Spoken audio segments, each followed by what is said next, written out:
በስመ አብ ወወልድ ወመንፈስ ቅዱስ አሃዱ አምላክ አደረ ላዕሌሃ ቃል ሥጋ ኮነ ወተወልደ እምኔሃ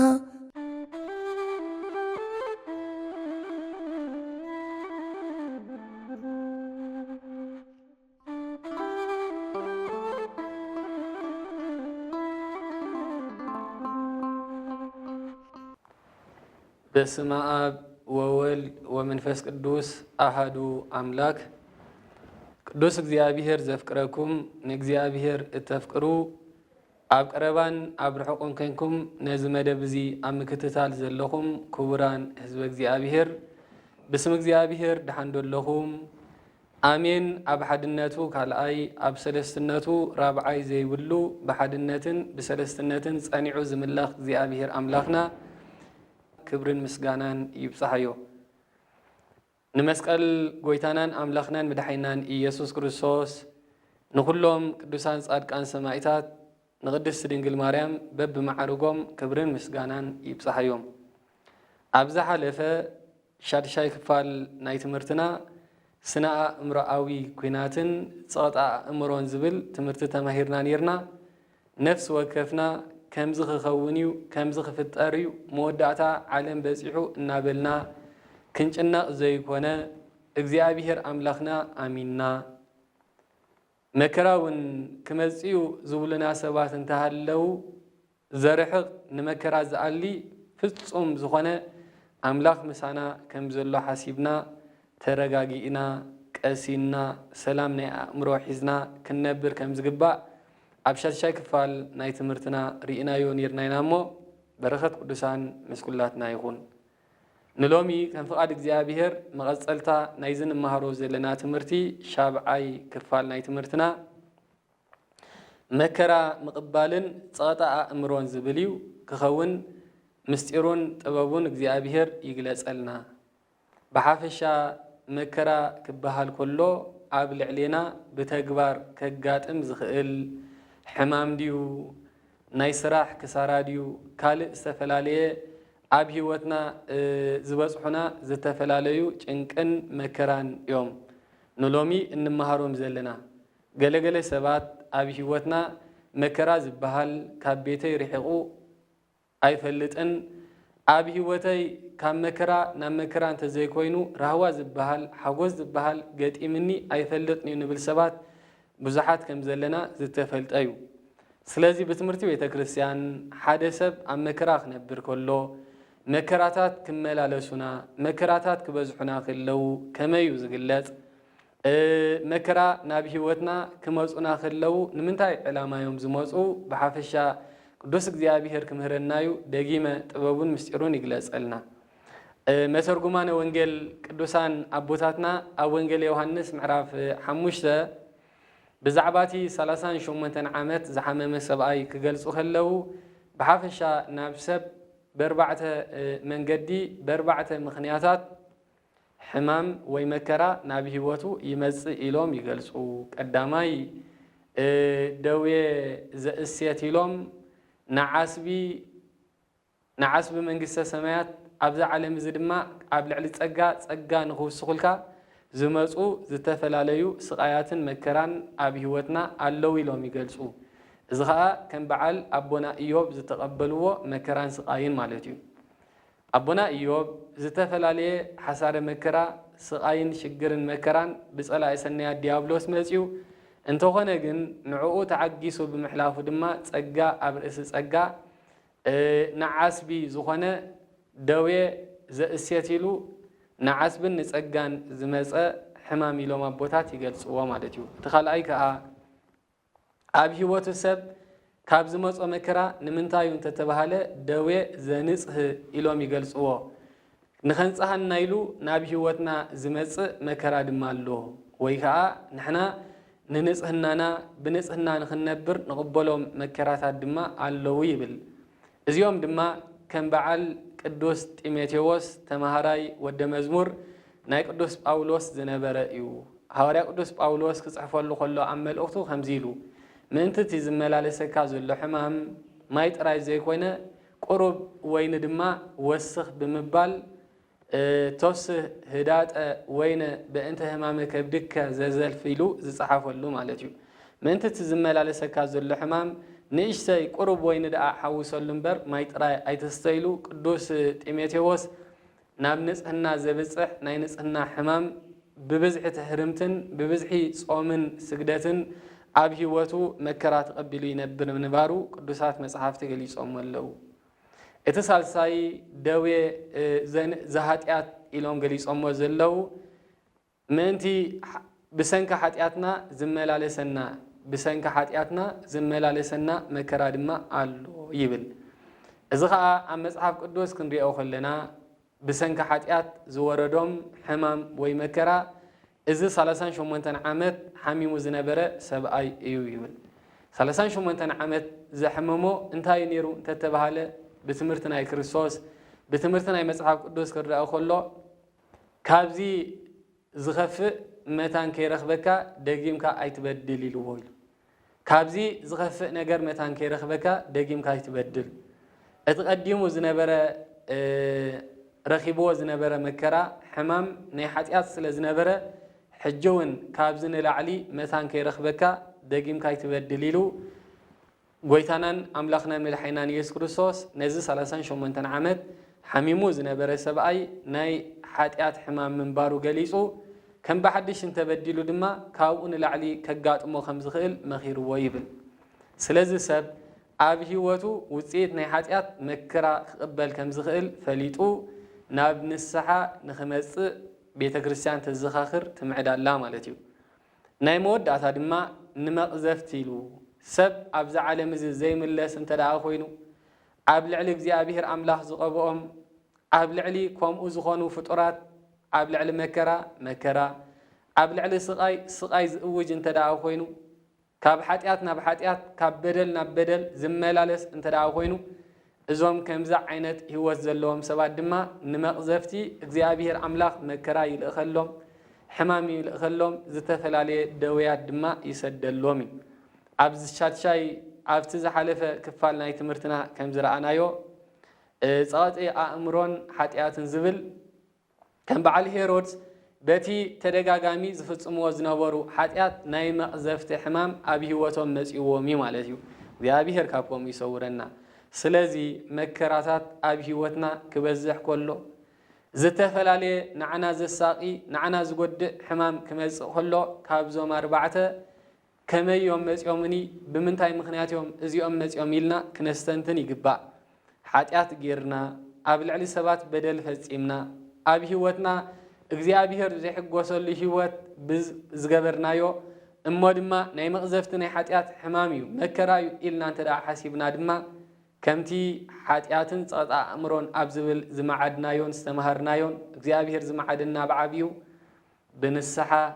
ናብ ካህና ቀሪብና ኣብ ቅድሚ እግዚአብሔር ኣምላኽ ነቢዕና ነቲ ዘሎ ቅልውላው ነቲ ዘሎ መከራና ነቲ ሓሚምናዮ ዘለና ሕማም ከኣሌልና ንእግዚአብሔር ኣምላኽ ክንልምኖ ይግባአና እዩ ግን ኣብ ህይወትና ከም ክርስቲያን ንእግዚአብሔር ከም እንምልኽ ብሓፈሻ ኣብ ህይወትና ሰዓብቲ ክርስቶስ ሰዓብቲ እግዚአብሔር ኢልና ክንሓስብ እንተዳ ጀሚርና ግን ብሓፈሻ መከራ ኣብ ህይወትና ክመጽእ ከሎ ሰብ ኣብ ህይወቱ እግዚአብሔር ስለዚ ጸላኣኒ ጠቕላላ እግዚአብሔር ኣምላኽ ምሳይ ስለዚየለ ልዕሊ ሰበይ ክፉእ ስለዝኾንኩ እናበልካ ጥራይ ግን ህይወትካ ክትሃስግን ትምህርቲ ቤተ ክርስቲያን ከዓ ኣይኮነን ይብል ምክንያቱ ነፍሲ ወከፍና ንሕና ከም ክርስቲያን ኮይና ክንሓስቦ ክንመሃሮ ክንርዳእና ዝግባአና ዓቢ ነገር ኣሎ ማለት እዩ ሰብ ብፍላይ ድማ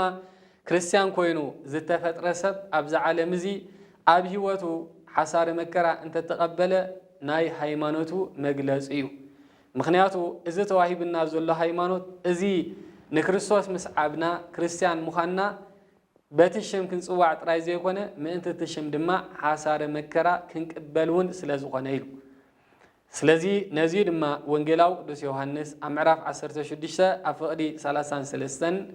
ወንጌላው ቅዱስ ዮሐንስ ኣብ ምዕራፍ 16 ፍቕዲ 33 ወበዓለምሰ ህማመ ተረክቡ ኣብ ዓለም مكرا كتقبلوا إخم يبل قدوس مصحف وباهتو صنؤ اسم أنا موئكو العالم نجرجن أنا نعلم سعر أمه نسخاتكم دما سعروا نزع عالم زي نتزمسكم زلوا مكرا سعركم ترخبوا بمبال كريستوس أملاخنا بوانجيلو غيرو يمعدنا له سلازو كبران هزبك زي أبير أبي وتنا كريستيان كوينا هايمانوت علنا إلنا نهايمانوت نسعب انت دعا كوينا ما انت زي سمزي ما انت تسعبنا يوزلنا حسار مكرا انتهي يصبينا الله مالتي مكرا مقبال ما انت زي كريستيان مهنا مكرا مقبال يصبينا الله يلو جن مكرا خمسنا خلو مكرا أبي وتنا كإزازو خلو مكرا كمسنا خلو جن إذا مكرا زنتهي يكونني تمرتنا زلو كسعرنا تسفاخ أورس أننا زي كونه وقادة نتمكرا سعرنا مستوم عوتات سمايتات أمن قصة سمايات كوف كبلنا أمن قصة سمايات بحقوس كمن نبر زقبري مالتي سلازي تسفى لنا نمكرا اجزيابير أملاخ سعيرو كم زر آينا أبنت كم زخوننا نحنا دما سعرنا مستوم عوتات سمايتات كنكمت اجزيابير أملاخنا بزمن قدزي مكرا لكم يلو قليس لنا زلو مخه مسعوتات سمايتات زقمت أننا انت دا خوينو عصب من قصة سمايات زهبنا انت دا خوينو نمكرا كمينا هنكون زلنا نمكرا كمينا هنقبلو زلنا هورا قدوس يا إقواب عمال أفتو معراف حدا فقد خلتها خمز بمبالي معد أو أهاو كونو بكلو في السها صوب منسوت يمساكمو زززي آهو يبل ببينو زخنا مالت ببينو عينس زخنا فتنان مكران نابهوتكم كما تسخلو بحقوس تقبلوا ويلو قدس مصحف بحقوس تقبلوا كبران حزب እግዚአብሔር كبران حزب أملاخ نحن نستوعب زغبانا مصحف قدوس انتاي زمهرنا مكرا لكم يلو اتمكرا دما أملاككم زخنكو أنا خمس سعركو كسعركم زي كونه نعو سعركم عاسب منقسة سمايات كترخبوا ليكم بمبال يمعدنا له أبز دما حواري قدوس يا إيقوب كافت آريو كاف كريستوس أملاخو تماهيرو زرخبو تمرتي بتكبار دما زرقاقس أو كمعدنا كله ببينو عين الزخانة فتنا كما يسألكم كله بحقوس تقبلوا ويلو نمنتاينا بحقوس نقبلوا انت تباها لدما بهايمانو تتقبلوا وزرلكم فتنا انتاي كم تسألكم سلازخانة عاسبي تعقاسيان كوهبكم سلازخانة يلو عاسبي تعقاسيان أبزع عالم زي اتهم عقوسات زرخبوا كان بعلا بنا إيوب زتساتفوا تسفى زرخبوا عاسبي السيت زوهبكم سلازخانة بحقوس تقبلوا ويلو من يلومي مكراخ موصخلو بحقوس تقبلوا كحمم كله مستوم عوتات سمايتات مستوم عوتات صادقان كقمت انس لزدلي እግዚአብሔር አምላክ ነዚ ሂብኒ ነዝምጽ ኢለይ እናበለ بحقوس تقبلوا من يخون لومي ስለዚ ክብራን ህዝብ እግዚአብሔር نحنا كم كريستيان سعبت እግዚአብሔር نابانا زمزو زتفلالي حمام يخون مكرا يخون ودقات يخون كالي استفلالي نجر أبيوتنا سب كوينا بعق منا زمزونا فتناتات زيوم انت يومنا نبزلنا وي حاتياتنا كستسريولنا وي دما قبل على صقا خوسغنا نصبونا انت زي كوينوم نحمونا ويكا نودقاتنا زلاخو حسار مكرا يلون انا نبزلنا مالتيو أبيوتكي أب هيوتكا زمزوها زلو زتفلاليو سقاين مكران انت تعجزكا بزوم مكراتات زيوم እግዚአብሔር አምላክ ጽቡቅ ነገር አቀሚጥልካ ከምዘሎ ጽቡቅ ነገር እግዚአብሔር አምላክ አዳሊልካ ከምዘሎ ርግጽ ኮይና ቤተክርስቲያን ተዘኻኽረናን ትምህረናን አላ ስለዚ አባህልና ወነ እንተኾነ መከራ ክመጽእ ንጽቡቅ ይበል ዝባሃል نصبوكا يجبرو نصبوكا كخوني خليمو تعجس الناتبهالة زنجرنان زمكرنان ترانا جراي كونن سلزي እግዚአብሔር أملاخنا بحقوس تقبلوه كم حقوس كسروه زتفل عليه ببينو زخانة فلي عابي زخانة مكراتات كم يسألكم كله كم حقوس كسروه يلو حواريات أبي هوتهم نزمت زنبرة مكرا كم حقوس تقبلومه سمايتات نتا أبي هوتهم زمت زنبرة سقاين مكران كم حقوس قاز إيرامه مخنياتو نه حقوس سفرة من قصة سمايات زوهب سلا زخانة حدا تاريخ أبزع عالمزي زنتاونا له حدا حدا فرس نبرو يبل إذا حرس سايزي أزيو دخا كابزا حدا فرس وزاي كالي أي نبرون يبل كابعلتات حدا معلتي تزنبرو فرس أفا أريحو خدا دليو سأنو تأكيبهم دك تعدي نابزي وانا فرس زخنا حرس ساي مسيوم حماق ترخيبكا حماق أقات إمكا حدا فرس نيركاس إذا حدا فرس كات أنت أنا بيلكا قديفكا خيري لهم النابلو إن حزنو الناس قرقرو كبسحوه جمرو يبل أزي سبعي زغن كله እግዚአብሔር ዘዳልዎ ንጽብቕ ድዩ ንሕማቕ ከይረጋገጽኹ ሕማቕ ይኽብል ኣይደፍርኒ ዝብል ስለ ዝነበረ እወ ግን እንታይ ይገበር እዚ ጋጢምኒ ዘሎ ድማ ንጽብቕ ድዩ ንሕማቕ ድዩ ዝፈልጦ ነገር የለን እሞ ንግዜ ንግደፎ ኢሉ መለሰሎም ይብል እዞም ሰባት እዚኦም ድማ ኣይ ካብዚ ደኣ እንታይ ጽቡቕ ክርከብ ኢልካዮ ኢኻ ንሕማቕ እምበር ንጽቡቕ ዳዚ ፈረስ ነርካ ፈረስ ጠፊካ ዳ ካብዚ እንታይ ጽቡቕ ክትረክብ ኢሎም መሊሶምሉ ተፈላለዮም ከዱ ይብል ሶሙናት ብሶሙናት ምስተተከአ እቲ ጠፊኡ ዝነበረ ፈረስ ሰለስተ ካልኦት አፍራስ ሒዙ ራብዓይ ኮይኑ እሱ ራብዓይ ኮይኑ ራብዓይ ርእሱ ናብኡ ተመልሰ ይብል ኣብዚ ድማ እቶም ሰባት ከም በሐድሽ ተኣኪቦም መጽኦም ባ እዚ ጠፊኡ ዝነበረ ፈረስ ባ እንቋዕ ጠፊኡ ነበረ ሳላ ዝጠፈአ ራብዓይ ርእሱ ኮይኑ ተመሊስልካ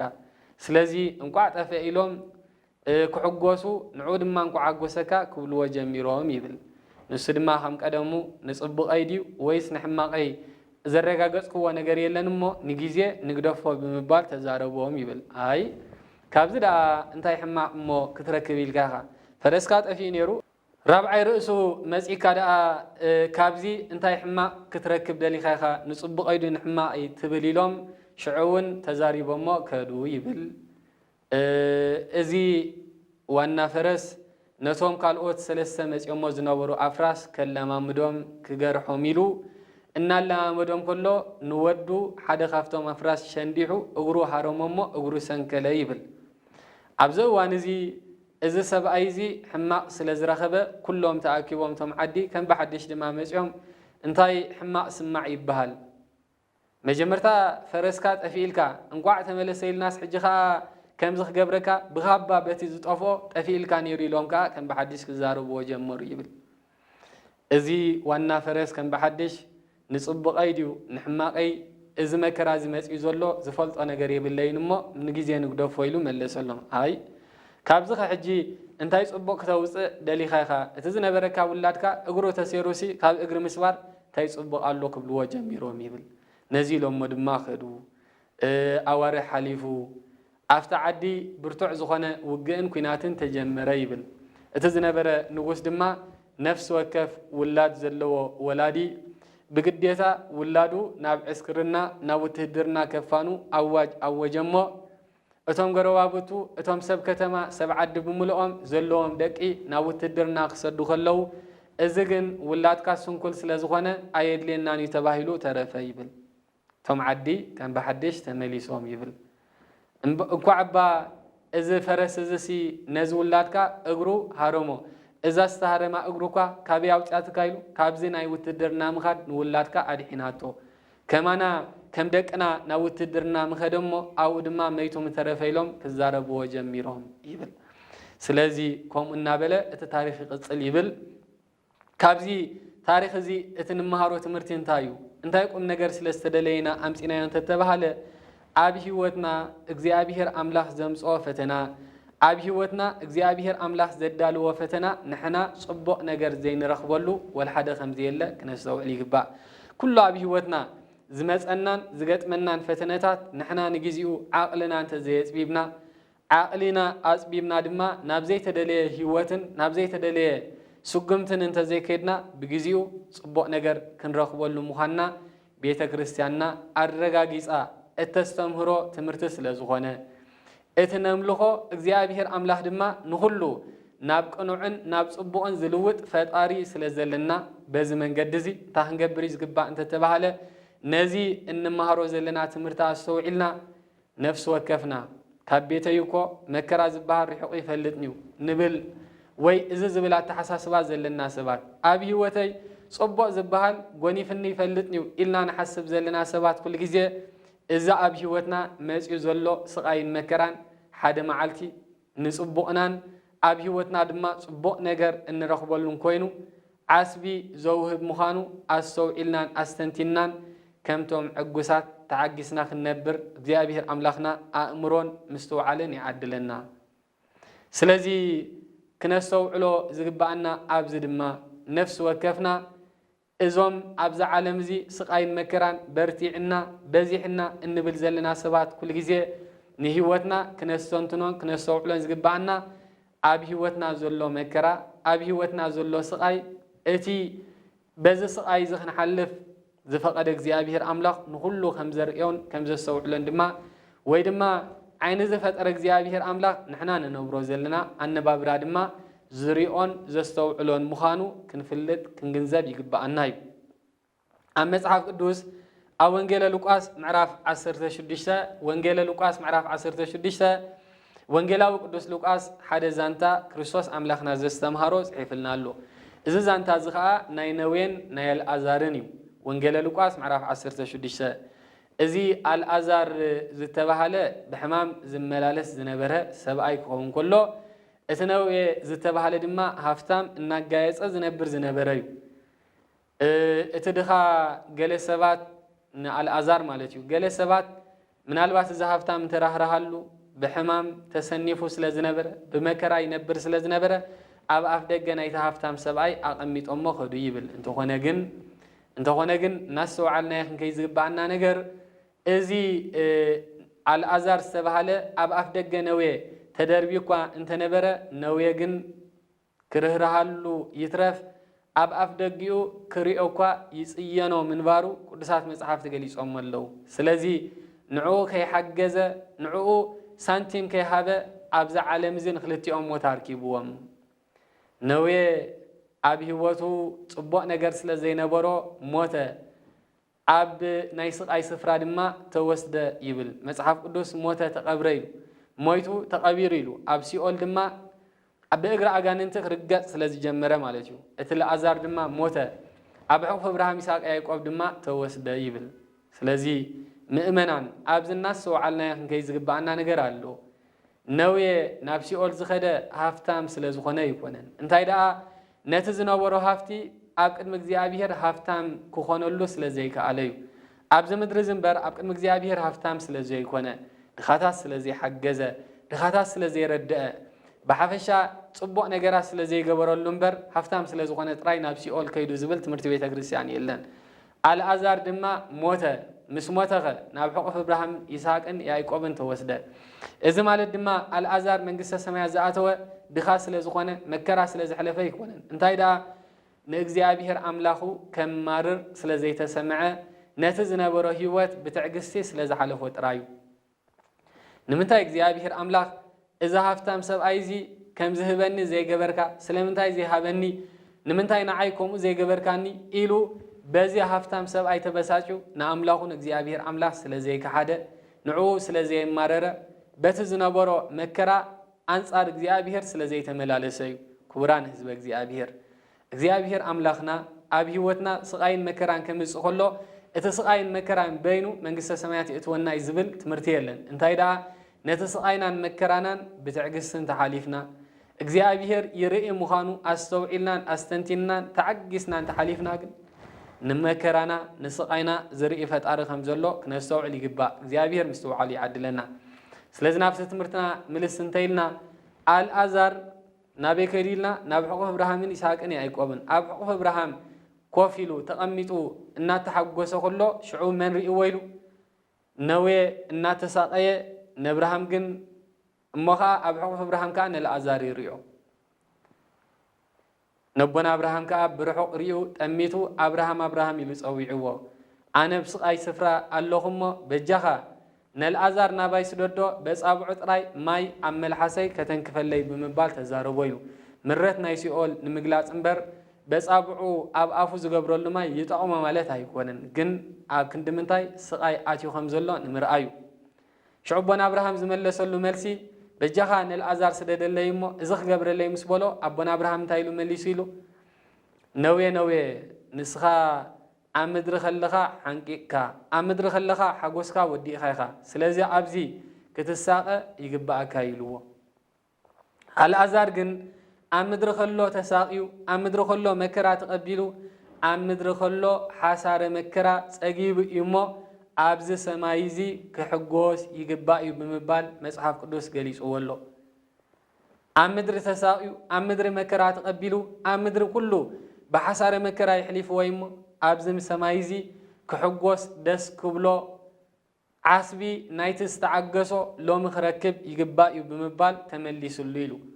كوران حزب እግዚአብሔር كوران مؤمنان بمكرا عبز عالم زي صقيبه بمكرا تسنيفه مكرا كبيتي مئلاي ابيو مكرا خاب هوتي مرحق ابيني إلنا ወይ ኩስቶኮ ኩሉ ህይወቱ መከራዩ ሓጎስ ዝበሃል የብሉን ንብሎም ዘለና ሰባት ሎሚ ኣብዛ ዓለም እዚ ንእሽተይ ተዓጊስና ጽባሕ ንጎ ዓስ ብመንግስተ ሰማያት ኣብ ሰማይ ዝሕጎስ ፈጣሪ ስለ ዘሎ በቲ ንቕበሎ ዘለና መከራ ከም ሓጎስ ክንቆጽሮ ነቲ ንቕበሎ ዘለና መከራ ከም ሓጎስ ክንቅበሎ ብሓጎስ ክንሪኦ ይግባአና እዩ ንምንታይ ኢና ብሓጎስ ክንሪኦ ዝግባአና እንተተባሃለ ድማ እዚ ንእሽተይ ንዕጎሶ ዘለና ሎሚ ጽባሕ ንጎ ኣብ ሰማያት ዓቢ መንግስተ ሰማያት ዓቢ ሓጎስ ይጽበየና ስለ ዘሎ ምእመናን ህዝበ እግዚአብሔር እቲ ዝወርደና ዘሎ ስቃይን መከራን እቲ ኣብ ቤተይ ኣሎ ኣብ ህይወተይ ኣሎ ንብሎ ዘለና ከይስዕረና ጥራይ እናስተውዓልና ከም ንስዕሮ ክንገብር እምበር ኣብ ህይወትና ጽባሕ ንጎ ዘይሕጉስ ጽባሕ ንጎ ንሓጎስና ዘይመጽእ መከራን ስቃይን ኣብ ህይወትና ከም ዘየለ አረጋጊጻ ቤተ ክርስቲያን ትምህረና ስለዘላ እግዚአብሔር አምላክ ሓጎስ ይግበረልና እግዚአብሔር አምላክ መጸበቂና ይግበረልና ወንጌል ማቴዎስ ምዕራፍ 25 ካብ ፈቅደ 14 ኣብዝና የጽዋም ጊዜያት ገብርሄር ብምባል ቤተ ክርስቲያንና እትዝክሮ ሓደ ናይ ሰንበት ትምህርቲውን እንታይ ብምባል እዩ እቲ ወንጌል ሰሪዕልና ዘሎ እንተተባሃለ ኦ ገብርሄር ወምእመን ዘበውህድ ምእመነ ኮንከ ዲበ ብዙህ እሰይመከ ባ ውስተ ፍስሓሁ ለእግዚእከ ብምባል መጽሐፍ ቅዱስ አነጽሩ ገሊጽልና ኣሎ አንተ ሕያዋይ ምእመን አንተ ሕያዋይ አገልጋሊ በብዙሕ ብውሑድ ተኣሚንካ ኢኻ እሞ ኣብ ልዕሊ ብዙሕ ክሸመካ ናብ ሓጎስ ጎይታኻ እቶ ብምባል እግዚአብሔር አምላክ ነቲ ኣብዛ ዓለም እዚ እሙን ኮይኑ ዝተመላለሰ ሰብ ናይ ሓጎስ ቃል ናይ ብጽና ቃል ከስምዖ ከሎ ኣብ ወንጌል ማቴዎስ ምዕራፍ 25 ካብ 14 ጀሚሩ ዘሎ ዛንታ ሰፊሩሎ እዚ ዛንታ እዚ ከምዚ ብምባል መጽሐፍ ቅዱስ ገሊጽዎ ኣሎ ሓደ ንጉስ ነበር እሞ ክገይሽ ዝደለየ ማለት እዩ ነቶም ሰለስተ አገልገልቱ ጸውዑ ነቲ ሓደ 5 ነቲ ሓደ 2 ነቲ ሓደ ድማ ሓደ መክሊት ሃቦ ይብል እቲ በዓል 5 በዓል መክሊት በዓል 2 መክሊትን እቶም 5 2 መክሊት ዝተቀበሉ ነቲ ዝተዋሃቦም መክሊት ላዕልን ታሕትን ኢሎም ደይቦም ወሪዶም ካልእ እቲ በዓል 5 እቲ በዓል 2 ድማ 2 ካልእ መክሊት ወሲኾም ጸንሕዎ ይብል እቲ ሓደ በዓል ሓደ መክሊት ዝተዋሃበ ግን ነታ ዝነበረቶ ሒዙ ኣብ ጉድጓድ ኩዒቱ ብሓመድ ገይሩ ቀቢሩ ጸንሐ ይብል እዚ ናፍቲ ህይወት ዝህበና ትርጓሜ እንተደኣ እትዊልና ክንትርጉሞ ኮይና በዓል 5 በዓል 2 በዓል 1 ተባሂሎም ዘለው ነፍስ ወከፎም ኣብዛ ዓለም እዚ ዝተፈላለየ ጸጋ ዝተዋሃቦም እዮም ዝተፈላለየ ጸጋ ዝተዋሃቦም እዮም በዓል 5 በዓል 2 መክሊትን ድማ ሃይማኖት ተዋሂቦም ናይ ሃይማኖት ጸጋ ተዋሂቦም ኣብዛ ዓለም እዚ ነቲ ዝተዋሃቦም ሃይማኖት ድማ ወሪዶም ደይቦም ምስ መናፍቕ ጳጳስ ምስ ዓላውያን ነገስታት ኣብዛ ዓለም እዚ ምስ ዘሎ ጸባ ኣጋንንቲ ተዋጊኦም ላዕልን ታሕትን ኢሎም ዘፈረይሉ ሰባት ይመስሉ ይብል ስለዚ እግዚአብሔር አምላክ በዓለተ ምጽአት ኣብ ዕለተ ምጽአት ክጸባጸብ ኣብ ዝመጸሉ ጊዜ እዞም በዓል 5 በዓል 2 መክሊትን ዝተባሃሉ እዞም ላዕልን ታሕትን ኢሎም ምስ ዓላውያን ነገስታት ምስ መናፍቕ ጳጳስ ምስ ዘሎ ጸባ ኣጋንንቲ ተዋጊኦም ንዝወረዶም ስቃይን መከራን ኩሉ ተዓጊሶም ዝሓለፉ ሰባት እግዚአብሔር እንታይ ኢሉ ከመስግኖም ኢሉ ከምቲ ቅዱስ መጽሓፍ ገሊጽዎ ዘሎ ዘበውህድ ምእመነ ኮንከ ዲበ ብዙህ እሰይመከ ባ ውስተ ፍስሓሁ ለእግዚእከ ብውሑድ ተኣሚንካ ኢኻ እሞ ኣብ ልዕሊ ብዙሕ ክሸመካ ናብ ሓጎስ ጎይታኻ እቶ ብምባል እግዚአብሔር ይሽልሞም ይብል እታ ብውሑድ ተኣሚንካ ትብል ዘላ ምስ ትምህርትና ኣነጻጺርና ክንሪኦ ከም ዘለና ኣብ ህይወትና እቲ ዝወርደና ስቃይን መከራን ኩሉ ጽባሕ ንጎ ንጽቡቕና ምዃኑ ክነስተውዕሎ ዝግባአና ውሕድ ግዜ እዩ መወዳእቱ ድማ ጽቡቕ ነገር ዘውህበና እዩ ኢልና ክንመሃር ከለና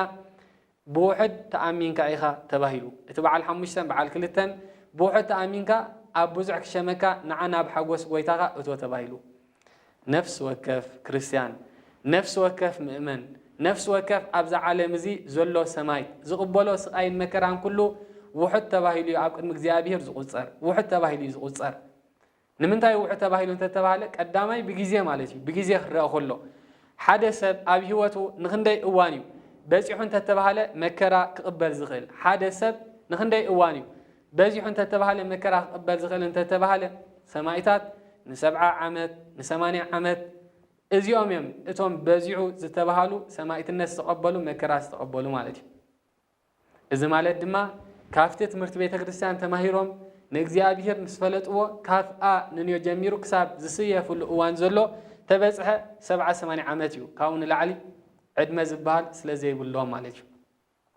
እግዚአብሔር ዘጽንሖም ከም በዓል ቅዱስ አቡና አቡነ ገብረ መንፈስ ቅዱስ ድማ በፂሑ እንተተባለ 562 ዓመት እኳ መከራ እናተቀበሉ ንጸባ አጋንንቲ እናሰዓሩ ከዚኦም ፍሉያት ቅዱሳን ድማ ንክንዲ እዋን እኳ ክጾንሑ ይኽእሉ እዮም እዚ ዕድመዚ ኣብ ቅድሚቲ እግዚአብሔር አምላኽና ዘዳሊልና አዳሊልና ዘሎ መንግስተ ሰማያት እናኣትዎ ክነጻጸር ከሎ ግን ክንምንታይ ውሑዲ ማለት እዩ ቁሩብ ዓመታት እዩ ቁሩብ መዓልታት እዩ ማለት እዩ ከም ቋሕ ሰሚ ማለት እዩ ኣብ ቅድሚቲ ጽባሕ ንጎ መንግስተ ሰማያት አቲና እንሕጎሶ ሓጎስ ስለዚ ነዚዩ እግዚአብሔር አምላኽና ብውሑድ ተኣሚንካ ኢኻ እሞ በተን ተዋሂበናኻ ዘለዋ ዕድመ በዘን ውሑዳት ዕድመ ተኣሚንካ ኢኻ እሞ ኣብቲ ዕድመ ዘይቁፀሮ ሓጎስ ጎይታኻ እቶ ተባሂሉ ተመስጊኑ እዚ በዓል 5 በዓል 2 መክሊትን ናብ ሓጎስ ጎይቱ ከኣቱ ከሎ ንርኢ ማለት እዩ ክቡራን ህዝቢ እግዚአብሔር ክቡራን ህዝቢ አምላኽ ኣብ ህይወትና መከራ ምብላይ አቢኒ ኣብ ህይወተ መከራ ዝበሃል ምእላይ አቢኒ ንብል ዘለና ሰባት ክንደይ ዓመት ኢና ብመከራ ሓሊፍና ክንደይ ዓመታት እዩ ኣብ ህይወትና በዚ መከራ እዚ ንሓልፎ ዘለና ኢልና እስከ ንደምሮ እስከ ነቲ ተዋሂብና ዘሎ ጽባሕ ንሆ ነዚ ተዓጊስና እንረኽቦ መንግስተ ሰማያት ሙሱ እስከ ኣረኣኢ ኣቢልና ኣየና ይበዝሕ ኣየና ይከይውሕድ እንተዳ እግዚአብሔር ምስውዓሉ ይብና እንተዳ ነዚ ንብሎ ዘለና ክስወጠና ጀሚሩ እኳ ደኣ ውሕድ ዓመታት እዩ ዘለን እናበልና ውሕድ ዓመታት እዩ ዘለን እናበልና ኣብ ህይወትና ክንጋደል ኣብ ህይወትና ክንቃለስ እግዚአብሔር አምላኽ ምስውዓሉ ይዓድለና በአንጻሩ እቲ በዓል ሓደ መክሊት ፈሪሑ ነታ መክሊት ዝሓበኣ ግን እግዚአብሔር አምላኽና ነቲ ዝመጾ ስቃይን መከራን ኣብ ዓለም ክጻወር ብዘይምኽኣሉ እንታይ ተባሂሉ እንተተባሃለ ቅዱሳት መጽሓፍቲ ወንጌል ማቴዎስ ምዕራፍ 25 ካብ 14 እቲ በዓል ሓደ መክሊት ኣብ ቅድሚቲ ጎይትኡ ቀሪቡ እንታይ ኢሉ ኦ ጎይታ ኢልዎ ንስኻ ዘይበተንካዮ እትእክብ ዘይ ዘራእኻዮ ድማ እትዓጽድ ጨካን ንጉስ ምዃንካ ስለ ዝፈለጥኩ እንታይ ገይረ ኢሉ ነታ ዝሃብካኒ ጉድጓድ ኩዒተ ብሓመድ ድማ ቀቢረ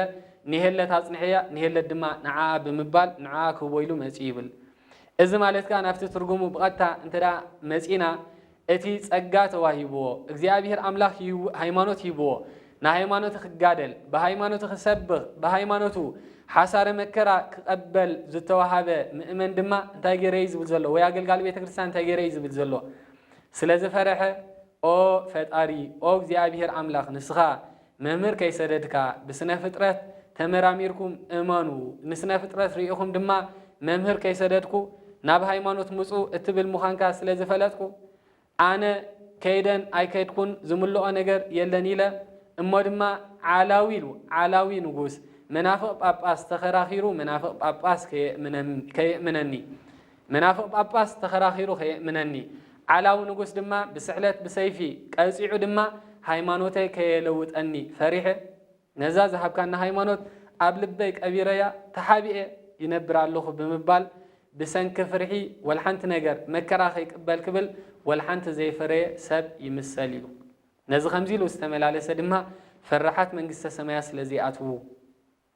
መንግስተ ሰማያት እቶም ፈራሓት ኣብ ገላትያ ምዕራፍ 5 እቶም ኣመናዝር ፈራሓት ጠንቆልቲ ኢሉ መጽሓፍ ቅዱስ ገሊጽዎ ዘሎ ፈራሓት መንግስተ ሰማያት ስለዘይኣትዉ ንመከራ ዝፈረሐ ሰብ መከራ ኣይቅበልኒ ዝበለ ሰብ ድማ እዚ እንታይ ኮይኑ ዝብል ዘሎ ቅዱስ መጽሓፍ ነዚ ምሕርቃ ማስናን ፍጹም ጸልማት ናብ ዘለዎ ናብኡ ደርብይዎ ብምባል እግዚአብሔር ነዚ ሰብ እዚ ነዚ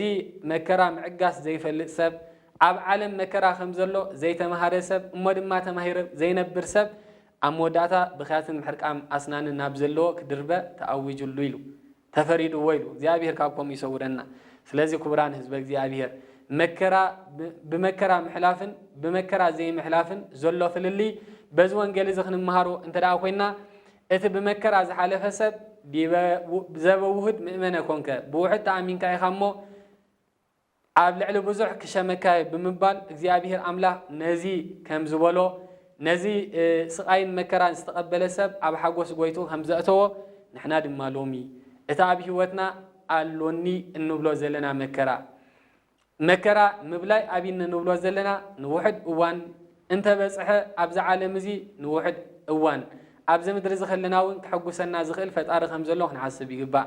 ኣብዚ ምድሪ እዚ ብስቃይን መከራን እንተሓለፍና ድማ እዚ ናይ ምድሪ ዕድሜና ዝተወሰነ ስለዝኾነ ውሕድ ስለዝኾነ ኣብ ሰማያት ዓስቢ መንግስተ ሰማያት ዓብይ ዝኾነ ሓጎስ ዘውህብ ፈጣሪ ከም ዘለና ኣሚንና ነዚ ከም ሓጎስ ቆፂርና ብሓጎስ ክንመላለስ እግዚአብሔር ኣምላኽና ቅዱስ ፍቃዱ ይኹነልና። ብሓፈሻ ኣብ ህይወትና እናስተንተናዮ እናስተውዓልናዮ ክንከይ ዝግባአና ድማ ኣብ ዓለም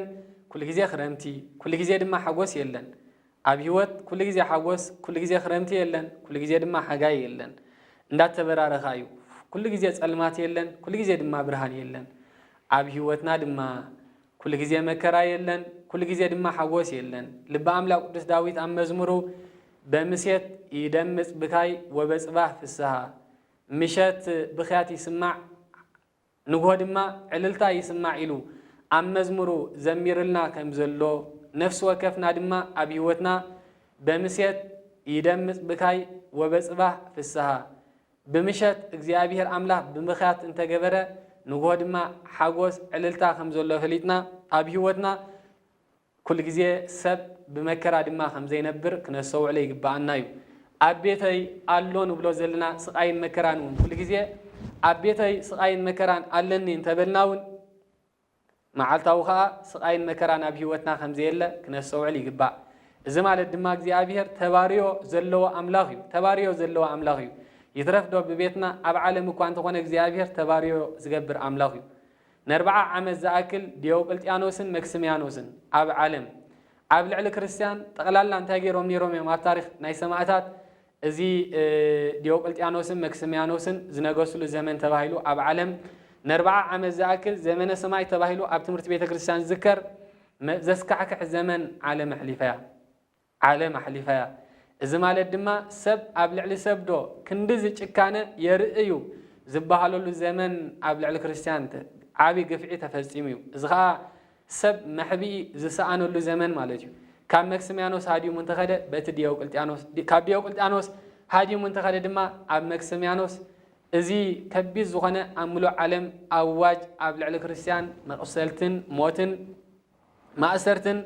መሕነቕትን ናብ ሰይፍን ናብ ሓውን ምእታው እዚ ኣዋጅ እዚ ተኣውጅ ነይሩ 40 ዓመት ዝኣክል። ከምዚ ዘመን እዚ ክርስቲያን ከም ሽጉርቲ ዝተቐርደድሉ ዘመን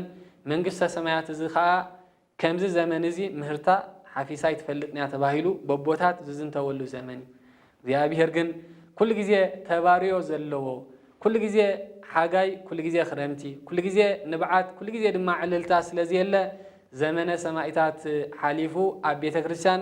ራት ቅኑዕ ዝኾነ ንጉስ ቆስጠንጢኖስ ኣብ ዓለም ኣዊጁ ወይ ከዓ ኣምፂኡ እግዚአብሔር ኣምላኽ ንዘመነ ሰማዕታት ብሰላማዊ ንጉስ ቆስጠንጢኖስ ድማ ዘመነ ሊቃውንት ዘመን ሓጎስ እግዚአብሔር ኣምላኽ ገይርልና እዩ። ስለዚ ኣብ ህይወትና ኩሉ ግዜ ተሳቂዩ ዝነብር ሰብ ስለዝየለ ኩሉ ግዜ ብኽያትን ንብዓትን ስለዝየለ ኣብ ህይወትና እግዚአብሔር ኣምላኽና ተባርዮ ዘለዎ ኣምላኽ እሞ እዚ ሎሚ ስቃይ ዝመስለና ዘሎ ጽባሕ ንጎ ብሓጎስ ዝትክእ ብሓጎስ ዝድብስ ኣምላኽን ፈጣርን ከም ዘሎ ትማሊ ዘንባዓና ዝነበረ ሎሚ ምስተሓጎስና ዝሓልፍ ዘይመስለኒ ባ ሓሊፉ እናበልና ነመስግነሉ እዋን ኣሎ እሞ ከምቲ ቅዱስ መጽሓፍና ገሊፅዎ ዘሎ ልበ አምላክ ቅዱስ ዳዊት ኣብ መዝሙር 102 መሃሪ ወመስተሳሂል እግዚአብሔር ብምባል ልበ አምላክ ቅዱስ ዳዊት ይዝምር። እግዚአብሔር አምላኽና ርህሩህ እዩ መዓቱ ዝዋሓደ ምሕረቱ ዝበዝሐ ናይ ባህሪ አምላኽ እዩ ብምባል ቅዱስ ዳዊት ኣብ መዝሙር 102 ካብ 8 እስካብ 9 ይጅምር። እይቀስፍ ወትረ ወእይትማኣ ዘልፈ ምሕረቱ መታን ክንርድኦ እግዚአብሔር ርህሩህ ምዃኑ መታን ክንፈልጥ ድማ ኩሉ ግዜ እንታይ የገብርኒ እግዚአብሔር ኢሉ ኣይቁጣዕን ኢሉ ኩሉ ግዜ ድማ መቕዘፍቲ ኣይእውጅን እግዚአብሔር ኢሉ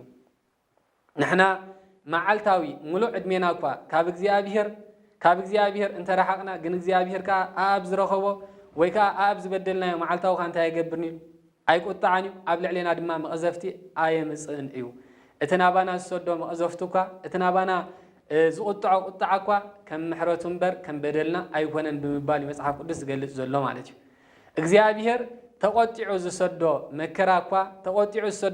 እኳ ንሕና ንኽንመሃረሉ ከም ዓቕምና እምበር ከም ምሕረቱ ዳ እምበር ከምቲ ብዝሕ በደልና ኣይኮነን ማለት እዩ። ስለዚ ብዛ ዓለም እዚ ክንዲዚ እዋን እዚ ሓጢኣት በዲልኩም ኢኹም እሞ ክንዲዚ እዋን እዚ ከዓ መቐዛዕቲ ናይዚ ኢሉ እግዚአብሔር ኣምላኽ ኣይፈርድን እዩ እኳ ደኣ ኣብዛ ዓለም እዚ እግዚአብሔር ንዝበደልናዮ በደል ስሬት ሓጢኣት ረኺብና ኣብ መንግስተ ሰማያት ሙሉእ ዕድሜና ከም እንሕጎስ እዩ ዝገብር። እግዚአብሔር እቲ ዝገብሮ ኣባና ዘምፅኦ ፍርዲ እኳ እንተኾነ ከም ምሕረቱ እምበር ከምቲ ናትና በደል ኣይኮነን ማለት እዩ። ንኣብነት ሓደ ሰብ ብሰንኪ ዝገብሮ በደላት ኣብዛ ዓለም እዚ ስቃይ ወይ መከራ እግዚአብሔር ኣዊጅሉ እንተይልና ብንስሓ እንተተመሊሱ ፅባሕ ንጎ ኣብዚ ምድሪ እዚ ክንዲዚአን እዋን ጥራይኻ መከራ ተቐቢልካ እሞ ኣብ ሰማያት ክንዲዚአን እዋን ጥራይኻ ክትሕጎስ ዝግባእካ ኢሉ ደሚሩ ኣጉዲሉ ይኮነን ዝበካ። ኣብዛ ምድሪ እዚኣ 70 ዓመት መከራ ዝተቐበለ ሰብ ኣብ ሰማያት ግን እንታይ እዩ ን70 ዓመት ጥራይ ተሓጎስ ኢሉ እግዚአብሔር ኣብ መንግስተ ሰማያት ኣየእትዎን። መሓሪ ስለ ዝኾነ እግዚአብሔር ኣምላኽና ኣብ ምድሪ ዘሎ መከራ እዩ ውሑድ፣ ኣብ ሰማያት ዘሎ ምሕረት ግን ዘለኣለማዊ እዩ ገይርዎ። ስለዚ እግዚአብሔር መሓሪ ስለ ዝኾነ ኩሉ ግዜ ይቁጣዓናን እዩ፣ ኩሉ ግዜ ድማ ኣይቀስፈናን እዩ። ብሰንኪ በደልና እንተቐፅዓና ድማ ከም ምሕረቱ ከም ዓቕምና ገይሩ እምበር እግዚአብሔር ኣምላኽና ዘይንወፆን ዘይንትንክፎን ዘይንፃወሮን ገይሩ ድማ ከም ዘይህበና ክነስተውዕሎ ይግባአና እዩ። ልዕሊ ኩሉ ግዜ እናስተውዓልና ክንከይ ዝግባአና ኣብ ሂወትና እናስተውዓልና ክንከይ ዝግባአና ኣብዚ ናይ መከራ ዝብል ትምህርቲ ነፍሲ ወከፍና ክንደይ ግዜ ንእግዚአብሔር ለሚነዮ ክንደይ ግዜ ነቢዐ ናብ ቤተ ክርስቲያን ተመላሊሰ እዚ መከራ እዚ ግን ምርሓቅ ኣብኒ ኢልና ተስፋ ክንቆርፅ ግን ኣይግባአናን እዩ። እቲ መከራ ኣብ ሂወትና ምፅይዎ ዘሎ ብፍቃድ እግዚአብሔር እንተኮይኑ መዓስ ከም ዘርሕቆ መዓስ ከም ዝኣልየልና ዝፈልጥካ ንሱ እግዚአብሔር። ክቡራን ህዝበ እግዚአብሔር ክቡር ሰማዒ ኣብ ሂወትና እናስተውዓልናዮ እናስተንተናዮ ክንከይ ዝግባአና ነገር እቲ መከራ ከም ፍቃድ እግዚአብሔር ብፍቃድ እግዚአብሔር ኣባና ኣሎ ኢልና እንተዳ ክንመሃር ፀኒሕና መዓስ ከም ዘርሕቀልና ዝፈልጥ ድማ ንሱ እግዚአብሔር እዩ። እግዚአብሔር ኣምላኽ እቲ ዘድልየና ኣብ ዘድልየና ዝህብ ፈጣሪ ከም ዘሎ ክነስተውዕል ይግባእ። ንሕና ንዝወለድናዮም ውላድ ነቶም ወሊድናዮም ዘለና ደቅና እኮ እንታይ የድልዮም መዓስ የድልዮም እንውስነሎም እቲ ዘድልዮም እዋን ድማ ንሶም ኣብ ዝደለይዎ ዘይኮነ ኣፍታ ተድልዮ እዋን መሃብ ናትና ስራሕ እዩ፣ ናትና ኣገልግሎት እዩ። ምክንያቱ እሶም ልቢ ስለ ዘይብሎም እቶም ህፃናት ዘለዉ ገና ምስትውዓል ስለ ዘይበፅሑ እዚ ማለት ከዓ ንሕና ንሓስበሎም እቲ ንዕኦም ፅቡቅ ኢልና ንሰማዕ ነገር ከዓ ኣብ ግዚኡ ንገብረሎም። ኣብነት ክኾነና ሓደ ህፃን እንተዳ ውላድ ኣለና ኢልና ሓሲብና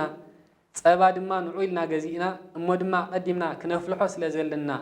ኣብ እነፍልሓሉ ግዜ እቲ ዝፈልሐ ፀባ ገና ከይዝሓለኩሎ መቸም ህፃን በኺዩ ነቲ ፀባ ስለ ዝረኣዮ ክዕገስ ስለ ዘይከኣለ ብጃኻ ሃበኒ ኢሉ ክነብዕ ዘይሃብከኒ ኢሉ ክዕገርግር እንተዳ ጀሚሩ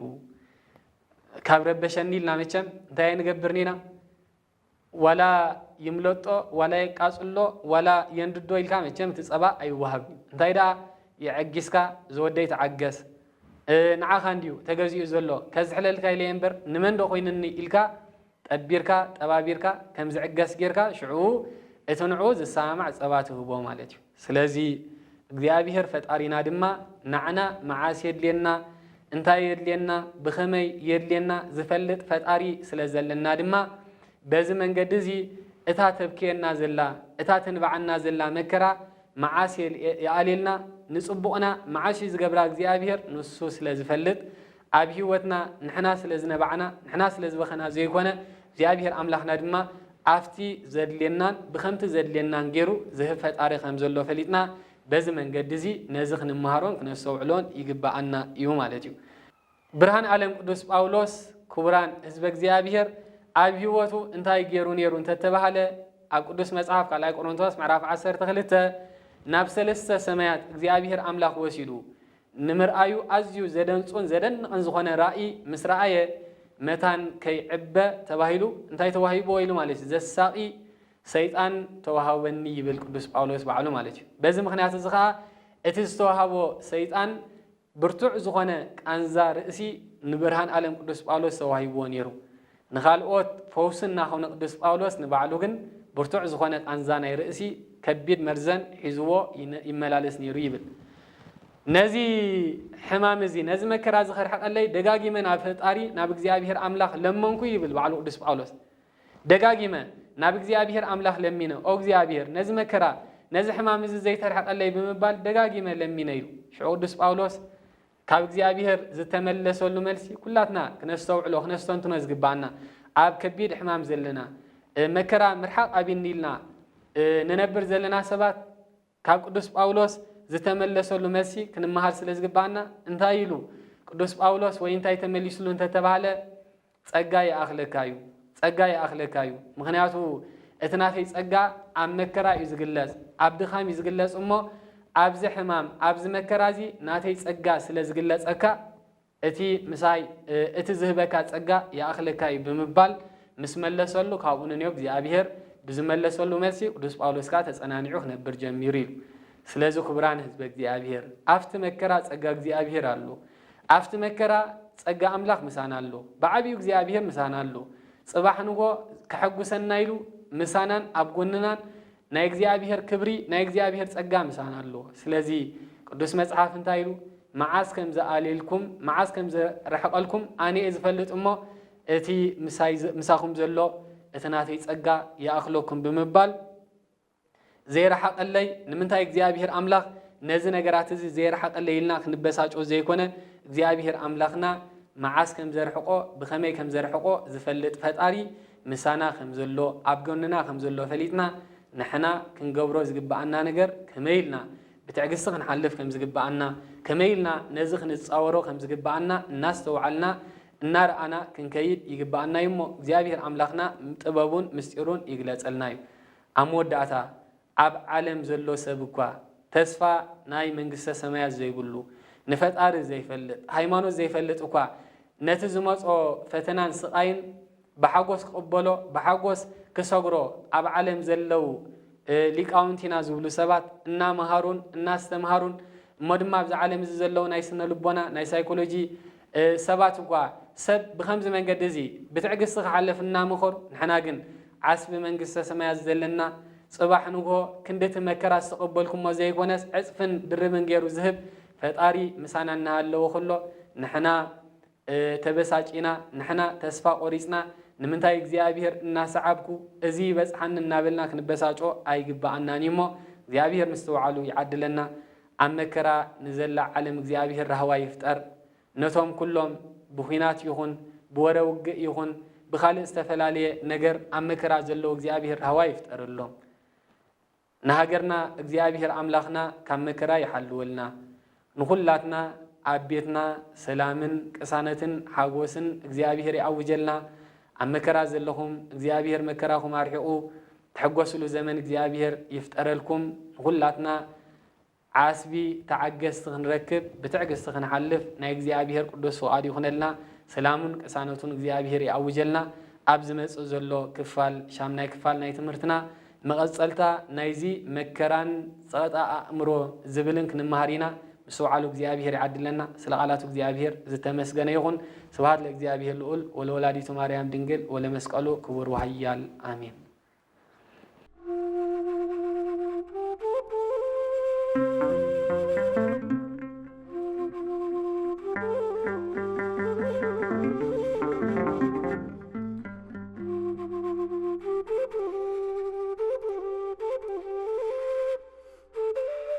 you.